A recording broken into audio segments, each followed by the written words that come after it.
আমাদের blog compass চ্যানেলের পক্ষ থেকে সবাইকে অভিনন্দন। আজকে নিয়ে আসলাম নতুন একটা গল্প নিয়ে। একটি ঘর, স্ত্রী চিন্তিত মুখে বসে আছে, স্বামী শান্তভাবে তার পাশে এসে বসে। তুমি কেন ফোনে এত লুকিয়ে কথা বলো? আমার মনে হয় তুমি কিছু গোপন করছো। আমি বুঝি তুমি চিন্তিত, কিন্তু বিশ্বাস করো, ওটা অফিসের কাজ ছিল। চাইলে তুমি শুনতে পারো।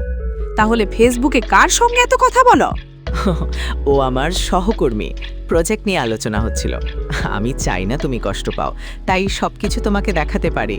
তুমি সত্যি কিছু লুকাচ্ছ না তো?